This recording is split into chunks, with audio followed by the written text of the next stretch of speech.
আসসালামু আলাইকুম। Blog with নাজুর চ্যানেলের পক্ষ থেকে সবাইকে স্বাগতম। আশা করি যে যেখানতে আমার এই ভিডিওটি দেখছেন সবাই ভালো আছেন।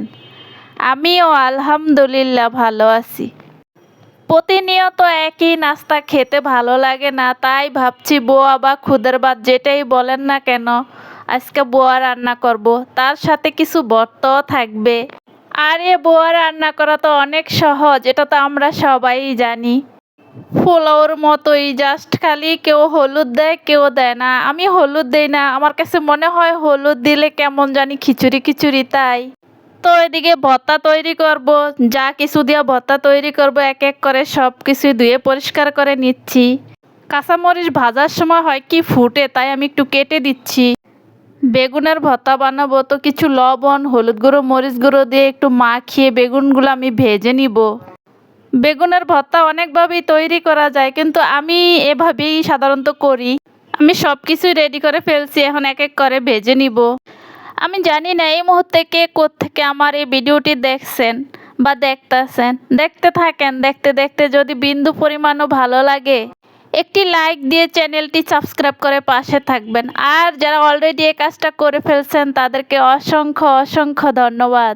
ভর্তা বানানোর জন্য যা যা দরকার আমি সব কিছু রেডি করে ফেলছি, তো এখন এক এক করে ভর্তাটা বানিয়ে নিব। তো ফার্স্টে আমি কাঁঠালের বিচির ভর্তাটা বানাবো। আমি এই কাঁঠালের বিচিটা সিদ্ধ করে নিচ্ছি, অনেকে চাইলে এটা ভেজেও নিতে পারেন। তো এখন হাতে আমি বেগুনের ভর্তাটা আর আলুর ভর্তাটা বানিয়ে নিব।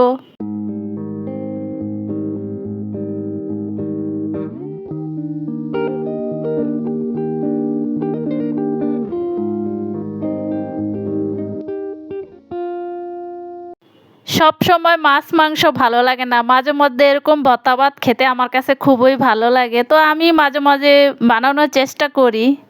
এখানে এসএসে দুইটা প্লেট আছে, অনেক আগে আমার এই প্লেট দুইটা কেনা ছিল, তো ভাবছি যে আজকে এটার মতো একটু ডেকোরেশন করে খাবো, তো প্লেটগুলো বের করে নিচ্ছি আর খাবার সার্ভ করতেছি।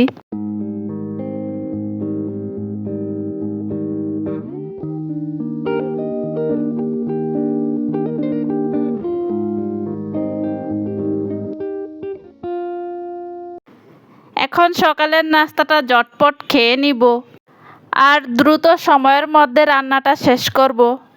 কেনই বা দ্রুত সময়ের মধ্যে রান্না শেষ করব?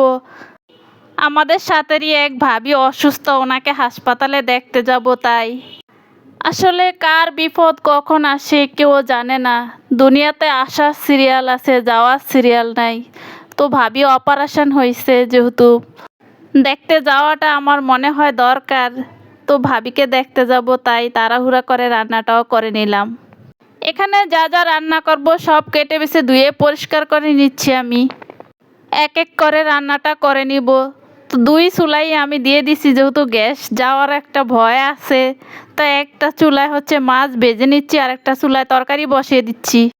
এখানে আমি রুই মাছ দিয়ে বেগুন আলু দিয়ে রান্না করব আর মুরগির মাংস রান্না করব।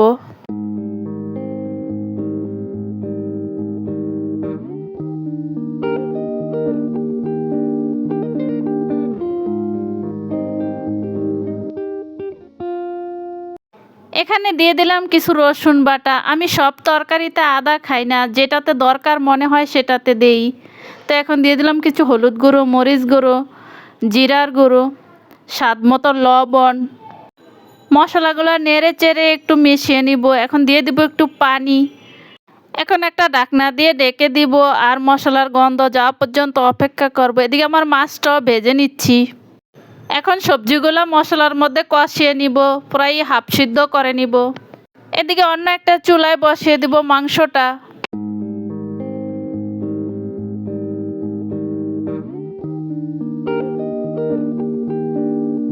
আমি এদিকে আরেকটা প্যানে কিছু পেঁয়াজ বেছে নিচ্ছি, কিছু এলাচি দারুচিনি আদা বাটা রসুন বাটা দিয়ে দিলাম, হলুদ গুঁড়ো মরিচ গুঁড়ো জিরার গুঁড়ো স্বাদ মতো লবণ। আমি এখানে প্যাকেটের মশলা ব্যবহার করব। তো এখন একটু পানি দিয়ে মশলাটা নেড়ে চেড়ে বলক আসা পর্যন্ত অপেক্ষা করব।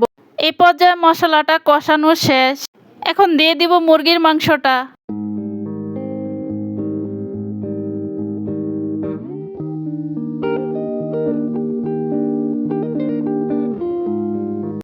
এদিকে মাছের তরকারিটাও রান্না করা শেষ, এখন ধনেপাতা দিয়ে উঠিয়ে নেব।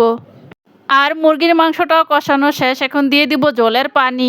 এই পর্যায়ে আর ভিডিওটা লং করি নাই, এখন খাবার সার্ভ করব। যেহেতু ভাবিকে দেখতে যাব, তাই আমি এখন রেডি হয়ে নিচ্ছি আর খাবারটাও বেড়ে নিচ্ছি। তো এখন আমি হাসপাতালের উদ্দেশ্যে বের হব।